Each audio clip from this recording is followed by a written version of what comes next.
Today, March 9th, is yearly recognized as World Kidney Day to raise awareness about various kidney diseases that exist and how they can affect one's life.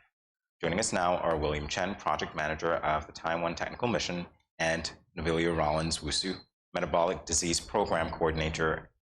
We engage them in a conversation about healthy kidney health right now. Welcome back to Good Morning SKN. How are you doing? Thank you. Thank you. All right, so how important is this day for the ministry and for your respective departments? Okay, so World Health Kidney Day, right? That is celebrated every year on the 9th of March. Every year there's a theme, and so this year the theme is kidney health for all, preparing for the unexpected, and supporting the vulnerable. Kidney disease is plagued by everyone is touched by it across the world in terms of islands and persons, because kidney disease is a secondary disease to hypertension and high blood sugar. And so every year we want to raise awareness to kidney disease, encouraging persons who are diagnosed with these non-communicable diseases to stay on their treatment, really, because this is what can happen. Once you're not drinking enough water, once your lifestyle is not in tune, persons can come down with kidney disease. It's actually a day we want to raise the awareness of the importance of the kidney, and also we want to raise the awareness of reducing the kidney diseases. Yeah. So other than coming on Good Morning SKN, what are the other avenues that you have set up to inform the country and other individuals, because I'm sure we are being streamed everywhere, about the importance of kidney disease? You can go first. Oh, okay. So the Metabolic Project and Ministry of Health, we do health screenings. Periodically, we're in the square. Most times we're at business places, because that's how we reach the people. And so we will screen for kidney disease with proteinuria. We'll do that one. We'll do high blood pressure. We'll do high blood sugar tests. We'll do sometimes we'll do breasts and stuff like that. But most importantly, this year, we went to the dialysis unit to encourage those who are diagnosed with kidney disease. Well, they are Monday and Tuesday this week. Monday and Tuesday. To encourage them to stay on their treatment, we give them some exercise tips. The nutritionist came in and was speaking to them about their diet and lifestyle. So at Ministry of Health, we do go out to the community. We invite business places to contact us to do health screenings at their business places, which is free. Yeah. And so persons can be aware of their status. Yes. Okay. All right. Let's talk now about salt intake. How many grams of salt should people consume regularly? It's recommended by WHO. It's 6 grams, which is a flat teaspoon. So that's very challenging for daily intake of salts.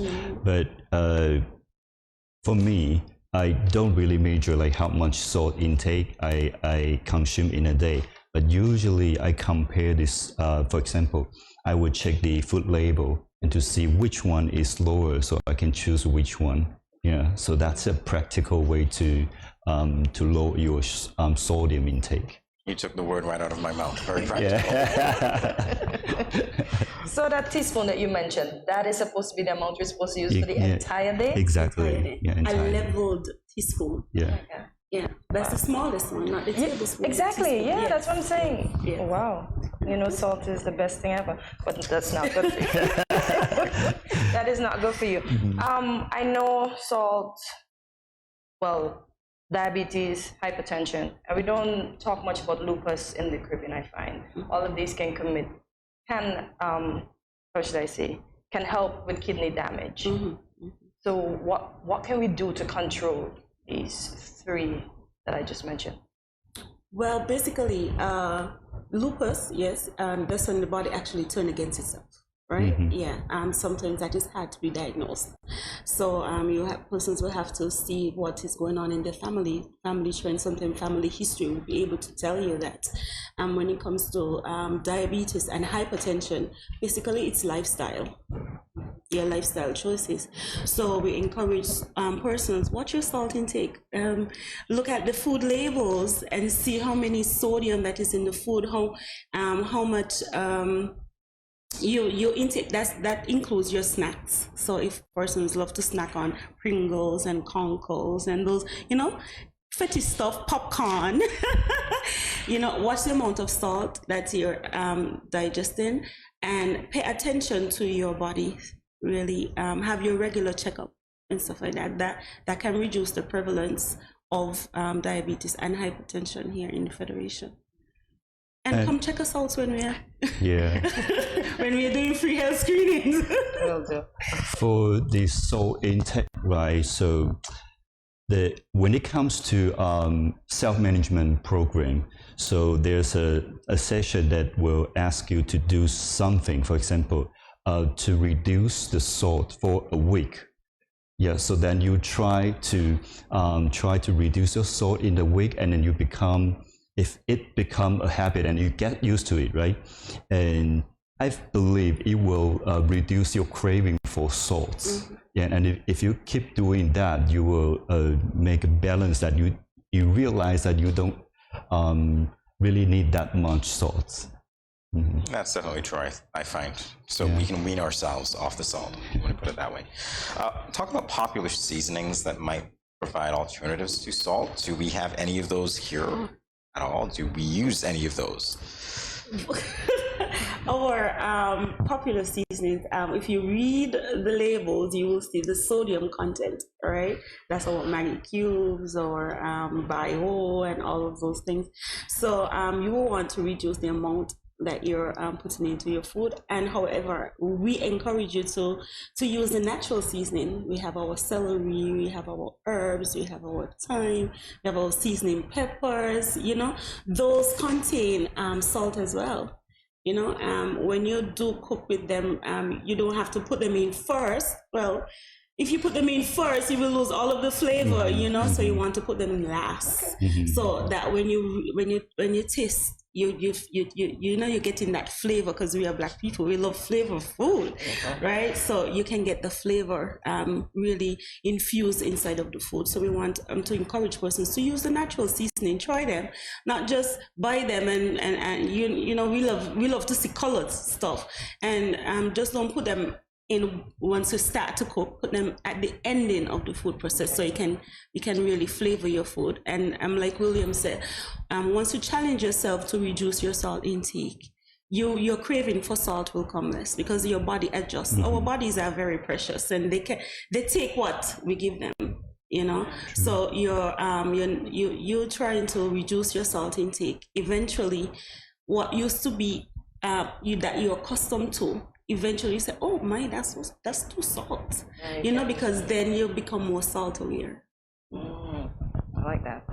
So I'm going to start with Mr. Chen. The theme for this year is Kidney Health for All, preparing for the unexpected, supporting the vulnerable. What does this theme mean to you? And then Ms. Nwosu, you can answer as well. Want to start the first?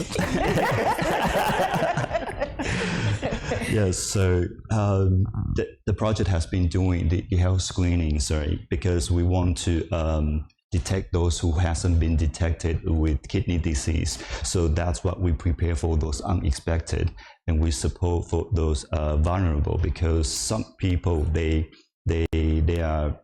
have transport problems. Because we usually bring our screenings to the communities, and we look for those persons who rarely go to the hospital or health centers. So we really want to help them to know their status. So it's so that's what we do for this this year thing. Yeah. Okay, for our theme, like you said, support kidney disease for all, because everybody have their kidneys, and once you're well, you want to be nice to your kidneys. Drink water. Yeah, yes. You know, drink lots of water, hydrate yourself. You're not diagnosed with any blood pressure or any sugar, no NCDs. You know, love yourself, and your kidneys will be happy because they do most of the filtration. They do more of the circulating of the clean and taking out the toxins and stuff like that. So to help your kidneys, they love water very much, right? So if you're a person who struggle with drinking water, we encourage you to flavor your water. Put some lemon inside. And once you love pineapples or anything, you can just infuse those fruits inside of your water. We are very a technological world and tech savvy people. Find an app that will remind you to drink water. I've done that. I'm doing it. You know, sometimes my app reminds me, Novelia, drink some water. You're not a cactus. You know, nourish your brain. It makes you think more. Your brain will love you. You know, so those are just some motivational words that the app will send to me. And okay, really, I need to drink some water. You know, and your body will love it. You'll feel refreshed, rejuvenated, and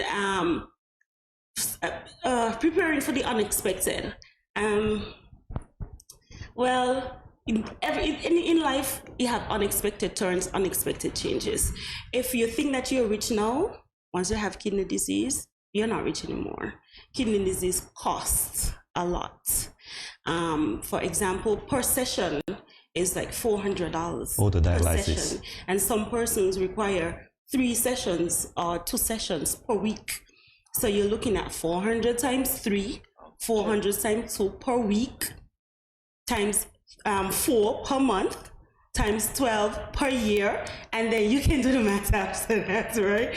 So you persons who are diagnosed with blood pressure and blood sugar, we are encouraging you to stay on your treatment, because this treatment is what helps change your lifestyle. It comes with a lot of thinking, a lot of thought process, but once you engage in your physical activities, you know, you change the way how you're eating. I'm diagnosed with this thing now. How can I sustain my life? How can I prolong my life? How can I live a healthier, you know, to what I am really diagnosed with, you know, rather than to go to the end of the stick. How can I come back this way? Mm-hmm. So we're encouraging persons to stay on your treatment, change your lifestyle, and incorporate some kind of physical activity. Physical activity is very important. Your body will love you too.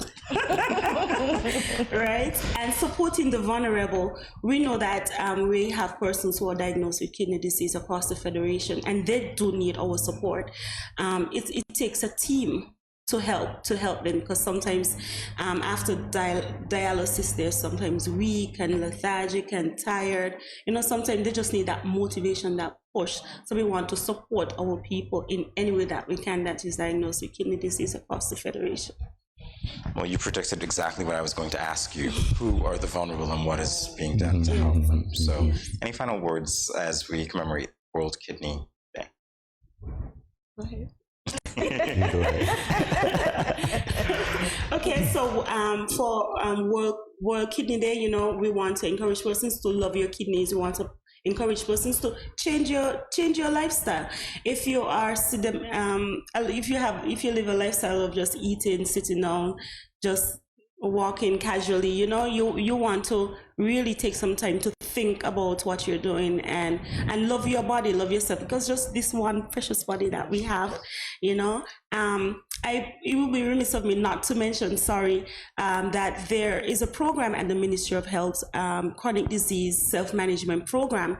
That's a 6 weeks, 2.5 hour program that helps our people to adapt to new lifestyle changes.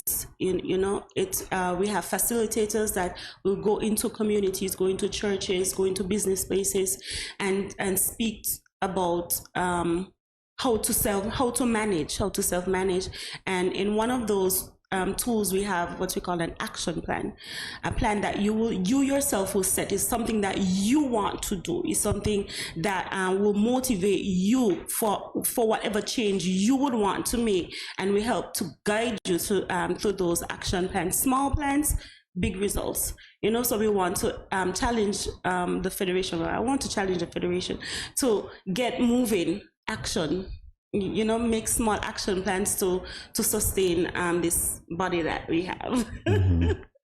And I would like to encourage person here, like on behalf of SK Move, to eat healthy diet and also regular exercise. Of course, the most important one is get your regular checkup, because that's where we get you, and that's where we will consult you, or we give you information about what you should do.